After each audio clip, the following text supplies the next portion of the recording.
ଆପଣ ପାଠ ପଢ଼ି ସାରିଲେଣି, ଚାକିରି ଖୋଜୁଛନ୍ତି, ଖୋଜି ଖୋଜି ମିଳୁନି ଚାକିରି ଖୋଜି ଖୋଜି ନୟାନ୍ତ ହୋଇପଡ଼ିଲେଣି, ତାହେଲେ ଆସନ୍ତୁ ତାର ଉପାୟ ଏହି ଭିଡ଼ିଓରେ ଅଛି। ନମସ୍କାର, ଜୟ ଜଗନ୍ନାଥ ଦର୍ଶକ ବନ୍ଧୁ, ମୁଁ ମୋ ଚ୍ୟାନେଲକୁ ଆପଣ ସମସ୍ତଙ୍କୁ ସ୍ୱାଗତ ଜଣାଉଛି। ଆସନ୍ତୁ ଜାଣିବା ସେହି ଉପାୟ ଗୁଡ଼ିକ କ'ଣ। 3 ଦିନ କରୁଥିବା ଏହି ଉପାୟ ଦେଇପାରେ ତୁରନ୍ତ ଚାକିରିରେ ଆସୁଥିବା ଅସୁବିଧାକୁ ଦୂର କରିଦେବେ ଶନିଦେବ। ତ ଶନିଦେବ ହେଉଛନ୍ତି ଶୁଭ ଅଶୁଭ ଫଳର ଦାତା। ତାହେଲେ ଆସନ୍ତୁ ଜାଣିବା କେଉଁ ଉପାୟ ଅଛି ଯାହାକି କରିବା ଦ୍ୱାରା ଆମର ଚାକିରି ନ ମିଳିବାର ସମସ୍ୟା ଦୂର ହୋଇଯିବ। ତାହେଲେ ଏହି ଭିଡ଼ିଓକୁ ଦେଖନ୍ତୁ, ଭଲ ଲାଗିଲେ ଲାଇକ୍ ସେୟାର କମେଣ୍ଟ ନିଶ୍ଚିତ ଭାବରେ କରିଦେବେ। ଏହି ଭିଡ଼ିଓରେ ମୁଁ ଆପଣମାନଙ୍କୁ ଜଣେଇବି 3 ଦିନରେ ଏହି ଉପାୟ କରିବେ, ଯାହା କରିବା ଦ୍ୱାରା ଚାକିରି ନ ମିଳୁଥିବାର ସମସ୍ୟା ଦୂର ହେବ। ତେବେ ଦର୍ଶକ ବନ୍ଧୁ, ଚାକିରିରେ ଆସୁଥିବା ଅସୁବିଧାକୁ ଦୂର କରିବେ ଶନିଦେବ। ପାଠ ପଢ଼ିବା ପରେ ମଧ୍ୟ ଚାକିରିଟିଏ ମିଳିଯାଉ, ଏହା ସମସ୍ତଙ୍କର ସ୍ୱପ୍ନ ଅଟେ। ଭଲ ଚାକିରି ମିଳିଯାଉ। ଯଦି ଚେଷ୍ଟା କରିବା ପରେ ମଧ୍ୟ ଚାକିରି ମିଳୁନାହିଁ, ତେବେ ଛୋଟ ଉପାୟ କରନ୍ତୁ।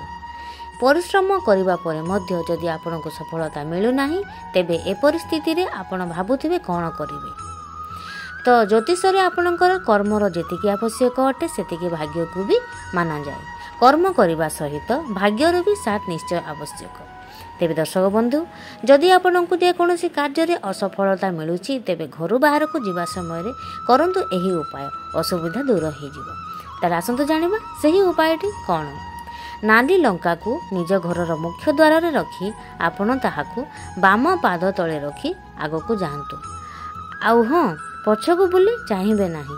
ଏମିତି କରିଲେ ଆପଣଙ୍କ ଅସୁବିଧା ଦୂର ହୋଇଥାଏ ଏବଂ ସଫଳତା ମିଳିଥାଏ।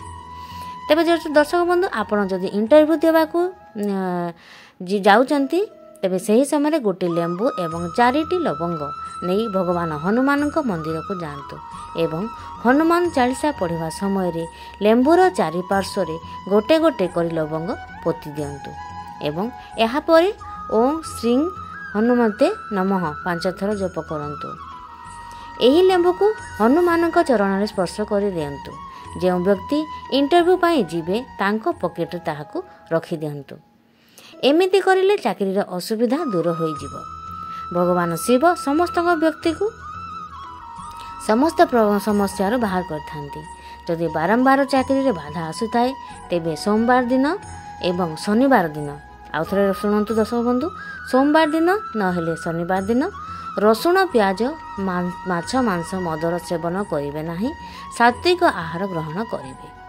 ତେବେ ଦର୍ଶକ ବନ୍ଧୁ, ଭଗବାନ ଶିବଙ୍କୁ ପ୍ରତିଦିନ ଚାଉଳର ଦାନା ଅର୍ପଣ କରନ୍ତୁ। ଚାକିରିର ସମସ୍ୟା ଦୂର ହୋଇଯିବ। ଶନିଦେବ ହେଉଛନ୍ତି କର୍ମର ଫଳଦାତା। ଯଦି ଆପଣଙ୍କୁ ଲାଗୁଛି କି ଚାକିରିରେ ବହୁତ ସମସ୍ୟା ଆସୁଛି, ତ ଓଁ ନମଃ ଶନିଶ୍ଚରାୟ ନମଃ ମନ୍ତ୍ରର 5 ଥର ପ୍ରତ୍ୟେକ ଦିନ ସନ୍ଧ୍ୟାରେ ଜପ କରନ୍ତୁ। ଦେଖିବେ ଏହି ସମସ୍ୟାର ଶୀଘ୍ର ଦୂର ହୋଇଯିବ। ଆହୁରି ମଧ୍ୟ ଦର୍ଶକ ବନ୍ଧୁ, ଯଦି ଚାକିରିରେ ମିଳିଥିବା ବାଧା ଆସୁଛି କିମ୍ବା ଆପଣଙ୍କୁ ଆପଣଙ୍କର ଯୋଗ୍ୟତା ଅନୁସାରେ ଚାକିରି ମିଳୁନାହିଁ, ତେବେ ଏହି ଉପାୟ କରନ୍ତୁ। ଚାକିରି ନିଶ୍ଚିତ ଭାବରେ ମିଳିଯିବ।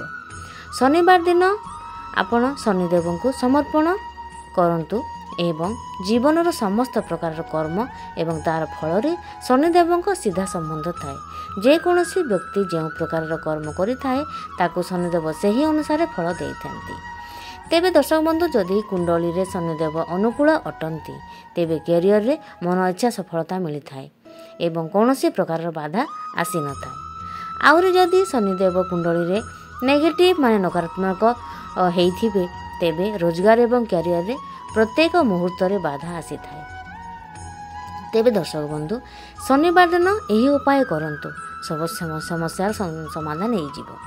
ଯଦି ଚାକିରି ମିଳିପାରୁନାହିଁ, ତେବେ ଶୁକ୍ରବାର ଦିନ ରାତିରେ ବୁଟକୁ ପାଣିରେ ଭିଜାଇ ଦିଅନ୍ତୁ ଏବଂ ଏହା ଶନିବାର ଦିନ ସେହି ପାଣିରୁ ବୁଟକୁ ବାହାର କରିଦିଅନ୍ତୁ ଏବଂ ସୋରିଷ ତେଲରେ ରାନ୍ଧିବାକୁ ହେବ। ଏଥିରେ ଲୁଣ, ମସଲା କିଛି ବି ପକାଇବେ ନାହିଁ ଏବଂ ତାହାକୁ କୌଣସି ବି ପଶୁକୁ ଖୁଆଇ ଦିଅନ୍ତୁ। ଦେଖିବେ ଏହି ଉପାୟ ପ୍ରୟୋଗ କଲେ ଆପଣ 3ଟି ଶନିବାର ଲଗାତାର ଏହି ଉପାୟକୁ ପ୍ରୟୋଗ କରିବାକୁ ପଡ଼ିବ। ତେବେ ଆପଣଙ୍କର ଚାକିରିଗତ ସମସ୍ୟା ଦୂର ହେବ, ଚାକିରି ମିଳିବାର ସମସ୍ୟା ଦୂର ହେବ ଏବଂ ଶୀଘ୍ର ଆପଣଙ୍କୁ ଗୋଟେ ଭଲ ଚାକିରି ମିଳିଯିବ। ତେବେ ଦର୍ଶକ ବନ୍ଧୁ, ଏହି ଛୋଟିଆ ଭିଡ଼ିଓଟି ଆମକୁ କେମିତି ଲାଗିଲା ନିଶ୍ଚିତ ଭାବରେ ଜଣାଇବେ।